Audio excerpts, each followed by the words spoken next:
तो गति के समीकरण नियत त्वरण के लिए ही परिभाषित हैं। त्वरण में परिवर्तन नहीं होना चाहिए गति के समीकरणों के लिए, ठीक है।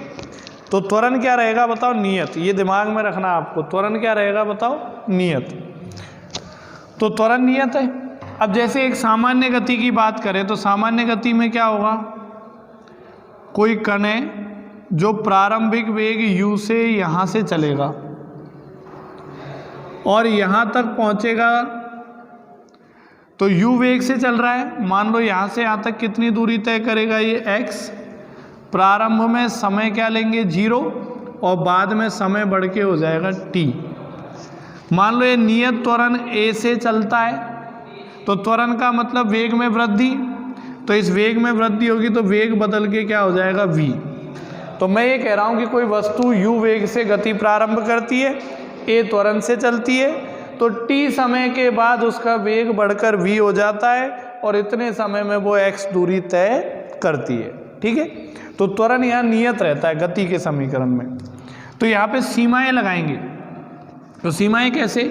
dt मतलब समय के सापेक्ष समाकलन कर रहे हैं, तो समय के सापेक्ष, तो समय की सीमा लगाएंगे। तो समय की सीमा क्या है? 0 से शुरू होके और कोई भी समय t तक, t मतलब 2 सेकंड, 5 सेकंड, 10 सेकंड, कुछ भी हो सकता है।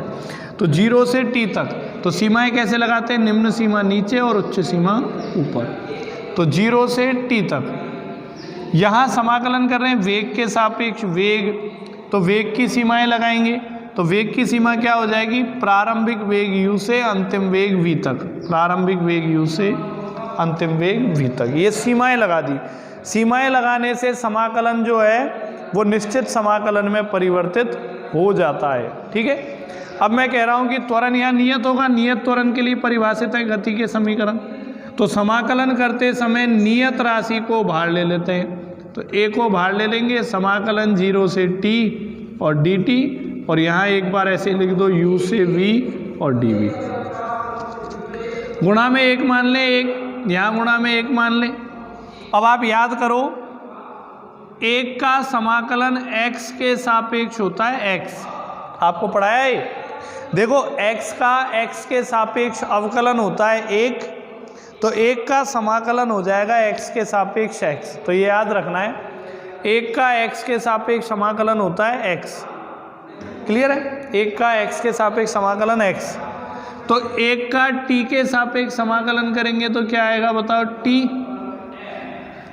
और 1 का v के सापेक्ष समाकलन करेंगे तो क्या आएगा बताओ? v। और सीमाएं लगाएंगे, इसकी सीमा 0 से t तक और इसकी सीमा लगाएंगे u से v तक। सही है? अब सीमाओं को हल करें तो a तो ऐसे ही रहेगा। सीमा कैसे हल करते हैं बताओ? पहले इसकी जगह पे, t की जगह पे ऊपरी सीमा लिखेंगे, तो t की जगह पे t लिखेंगे तो t आएगा, फिर माइनस इस t की जगह पे निम्न सीमा लिखेंगे, निम्न सीमा मतलब 0। आगे आओ, ऐसे यहाँ v की जगह पे ऊपरी सीमा लिखेंगे v, माइनस v की जगह पे निम्न सीमा लिखेंगे u। आ गया? तो आपके पास आ गया at बराबर v माइनस u। बोला आया है नहीं? at बराबर v माइनस u। क्लियर है? तो अब इसको u को आप इधर प्लस में भेज दो, तो ये हो जाएगा v बराबर u प्लस at। आ गया? तो यही है क्या बताओ गति का प्रथम समीकरण। माइनस u को उधर भेज दें प्लस में, तो गति का समीकरण हो जाएगा v बराबर u प्लस at। तो हम डेरिवेशन कर रहे थे गति के प्रथम समीकरण का, तो गति का प्रथम समीकरण आपके सामने आ गया ये, ठीक है। यह आपको ध्यान रखना है। आगे बढ़ते हैं, बात करें गति के द्वितीय समीकरण की। तो ये याद रखना, ये अपन डेराइव कर चुके हैं, व्युत्पन्न कर चुके हैं, तो ये उपयोग में लेंगे बीच में, तो याद रखना है। ये मिटा रहा हूँ मैं। अब लेते हैं अपन गति का द्वितीय समीकरण कैसे आया, ठीक है। तो देखो आप द्वितीय समीकरण में क्या होगा? द्वितीय समीकरण में क्या आता है? विस्थापन आता है, x बराबर ut plus half A T square, इसको व्युत्पन्न करना है। तो द्वितीय समीकरण विस्थापन आता है, तो ऐसा फॉर्मूला लेंगे जिसमें विस्थापन आता हो। तो ये फॉर्मूला ले लेंगे, विस्थापन और समय दोनों आ रहे हैं और द्वितीय समीकरण में ये आते हैं। तो द्वितीय समीकरण स्टार्ट कहाँ से होगा? तात्क्षणिक वेग का फॉर्मूला है dx/dt। कैसे हल करेंगे? dt को गुणा में भेज देंगे तो v गुणा dt बराबर dx। ठीक है, अब यहाँ पे दोनों तरफ समाकलन करेंगे तो समाकलन v dt और बराबर समाकलन dx, दोनों तरफ समाकलन करने पर। अब सीमाएं लगाएंगे तो यहाँ समाकलन किसके सापेक्ष कर रहे हैं? t के सापेक्ष। तो t की सीमा क्या लगाएंगे कि वस्तु t बराबर 0 समय से गति करना प्रारंभ करती है और कब तक गति करती है? t समय तक, तो 0 से और t। यहाँ समाकलन x के सापेक्ष कर रहे हैं, x मतलब विस्थापन। तो प्रारंभ में वस्तु का विस्थापन कितना होगा? 0, और बाद में वो यहाँ से चलकर यहाँ तक आ जाती है तो कितना विस्थापन तय कर लेती है बताओ? x। तो विस्थापन की सीमा क्या हो गई? 0 से शुरू करके और x तक। x मतलब कुछ भी हो सकता है, तो 0 से x। विस्थापन के सापेक्ष समाकलन कर रहे हैं तो विस्थापन की सीमाएं लगाएंगे। अब आगे हल करें। देखो यहाँ v का t के सापेक्ष समाकलन संभव नहीं है। t का t के सापेक्ष हो सकता है, x का x के सापेक्ष हो सकता है, लेकिन v का t के सापेक्ष समाकलन नहीं होता है। और v नियत भी नहीं है। v क्या है? अंतिम वेग। तो अंतिम वेग तो समय के साथ बदलता रहेगा, तो v नियत भी नहीं है। तो फिर क्या किया जाए? तो यहाँ पे क्या करते हैं, गति का प्रथम समीकरण जो हम पहले सीख चुके हैं, डेराइव कर चुके हैं, उसे काम में लेते हैं। तो गति के प्रथम समीकरण से क्या आता है? v बराबर u प्लस at, v बराबर u प्लस at। तो यहाँ रखेंगे तो समाकलन 0 से t, v की जगह रख देंगे u प्लस at और गुणा dt और बराबर में समाकलन 0 से x dx। सही है? आगे आओ। यहाँ दो पद हैं, दो पदों का समाकलन करना है। तो समाकलन कैसे करते हैं? अलग अलग करते हैं, पहले इसका और फिर इसका। तो पहले समाकलन करेंगे 0 से t तक इसका u का, u और किसके सापेक्ष? t के सापेक्ष, प्लस अब समाकलन करेंगे 0 से t तक किसका? at का, और किसके सापेक्ष करेंगे बताओ? t के सापेक्ष, और बराबर समाकलन 0 से x और dx। सही है? अब देखो u जो प्रारंभिक वेग है, प्रारंभिक वेग वो क्या रहेगा? नियत। जैसे कोई वस्तु 10 किलोमीटर पर आवर के प्रारंभिक वेग से गति करना प्रारंभ करती है तो आगे उसका वेग बढ़ता जा रहा है, लेकिन प्रारंभिक वेग क्या है? 10 किलोमीटर पर आवर। अब चाहे वस्तु लंदन पहुंच जाए, लेकिन उससे पूछा जाए, कभी पूछा जाए कि उसका प्रारंभिक वेग कितना था, तो वो तो वही बोला जाएगा 10 किलोमीटर पर आवर। हमेशा प्रारंभिक वेग तो 10 किलोमीटर पर आवर ही रहेगा ना। जैसे मान लो वस्तु 10 किलोमीटर पर आवर की वेग से चालू करती है गति यहाँ से। अब ये चाहे कितनी वेग बदल जाए, कितनी दूर चली जाए, लेकिन आपसे पूछे कि प्रारंभ में कितना था, कि प्रारंभ में तो 10 ही था। तो प्रारंभिक वेग एक समान रहता है, नियत रहता है। तो प्रारंभिक वेग नियत होगा, तो नियत राशि को समाकलन के बाहर ले लेते हैं। तो u को बाहर ले लेंगे और समाकलन dt। इधर आओ, ये a आ गया, a त्वरण। और मैंने आपको बताया था गति के समीकरण नियत त्वरण के लिए परिभाषित हैं, तो त्वरण नियत रहेगा, तो त्वरण को भी बाहर ले लेंगे। तो समाकलन किसका करेंगे बताओ? t का t के सापेक्ष और बराबर समाकलन 0 से x और dx। यहाँ तक पहुँचे आप? तो अब अपन समाकलन करें। यहाँ ध्यान रखना है, प्रारंभिक वेग नियत रहेगा और त्वरण भी नियत रहेगा। अब आगे देखो, इधर बताता हूँ मैं, यहीं से आगे देखो, यहाँ पे गुणा में 1 मान ले, कुछ भी नहीं है तो dt के गुणा में, और यहाँ dx के गुणा में 1 मान ले। तो अभी अभी मैंने बताया 1 का समाकलन x के सापेक्ष x होता है, तो 1 का समाकलन t के सापेक्ष t होगा, तो क्या मिलेगा? u तो ऐसे ही। फिर 1 का समाकलन t के सापेक्ष t हो जाएगा, और लिमिट लगाएंगे 0 से t, 0 से t, प्लस a ऐसे ही रखा। t का समाकलन करना है t के सापेक्ष, तो t को t की घात 1 मान लें, और आपने पढ़ा है x की घात n का समाकलन होता है x की घात n+1 बटे n+1। तो t की घात 1 का समाकलन हो जाएगा t की घात 1 + 1 बटे 1 + 1, मतलब t की घात 2 बटे 2। तो t की घात 1 का समाकलन करें तो समाकलन करने पर आएगा t की घात 2 बटे 2, आएगा या नहीं, t की घात 2 बटे 2। लिमिट लगेगी वही 0 से t, लिमिट मतलब सीमा।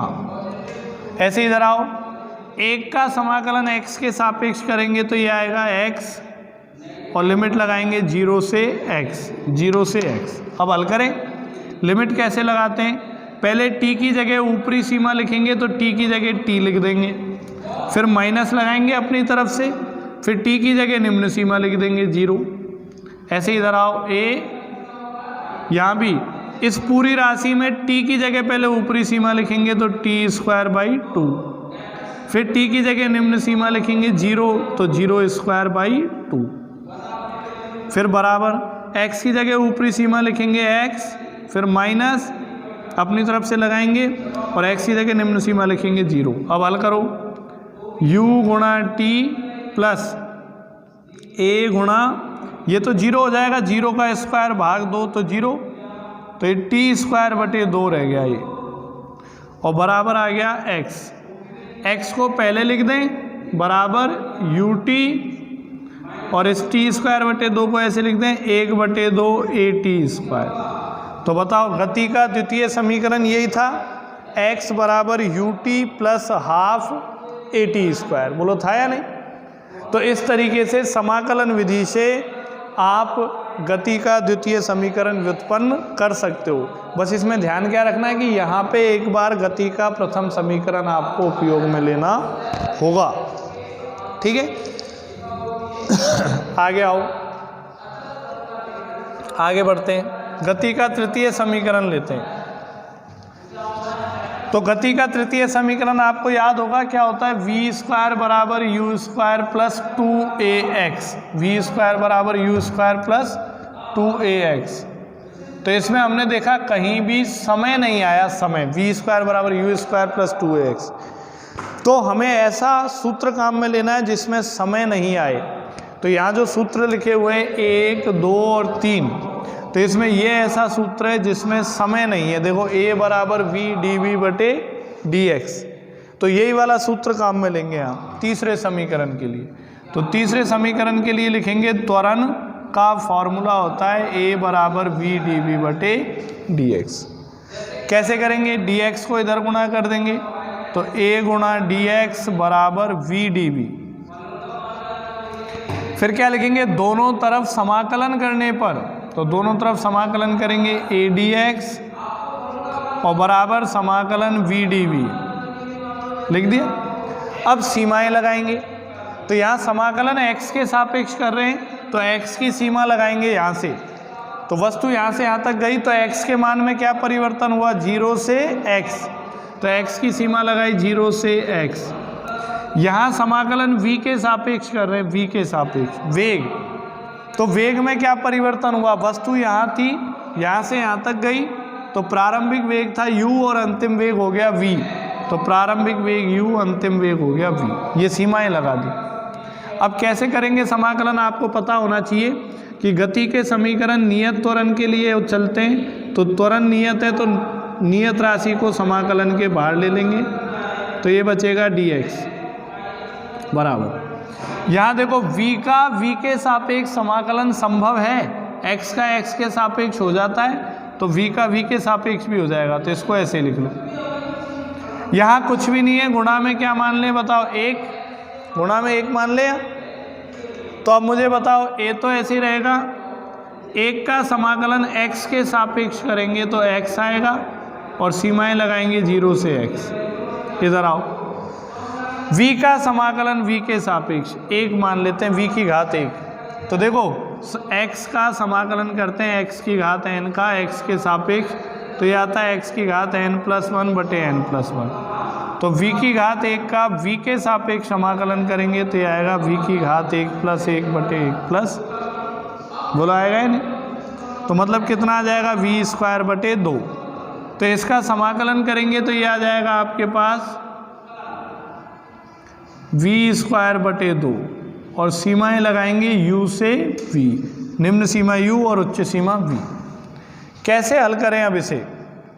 देखो आप a ऐसे ही, यहाँ पहले ऊपरी सीमा लिखेंगे x की जगह पे, फिर माइनस लगाएंगे अपनी तरफ से, फिर निम्न सीमा लिखेंगे 0 बराबर, यहाँ पहले ऊपरी सीमा लिखेंगे v की जगह पे, तो यह आ जाएगा v²/2, फिर v की जगह पे निम्न सीमा लिखेंगे, बीच में माइनस लगाएंगे, तो v की जगह पे u लिखेंगे तो क्या आ जाएगा u²/, पूरी राशि में लिखना होता है।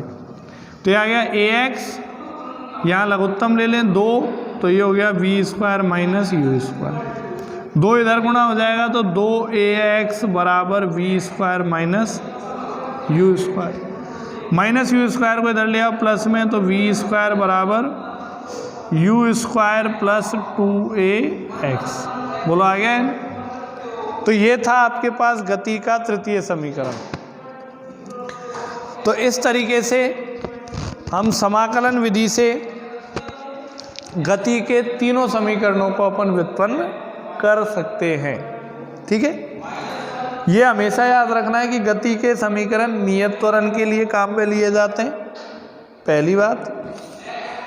ठीक है, दूसरी बात, ये बड़ा इंपॉर्टेंट क्वेश्चन है, एग्जाम में कई बार आया हुआ है कि समाकलन विधि से गति के समीकरणों को व्युत्पन्न करो, तो बड़ा क्वेश्चन आता है 3 नंबर में। कई बार छोटा भी आ जाता है ऐसे कि समाकलन विधि से गति का तृतीय समीकरण व्युत्पन्न करो, तो एक ही करना होता है, तीनों नहीं करने होते।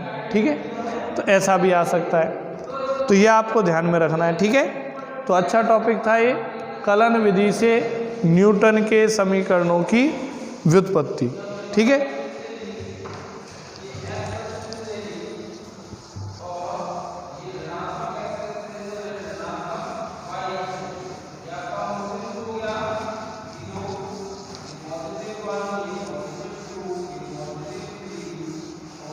आगे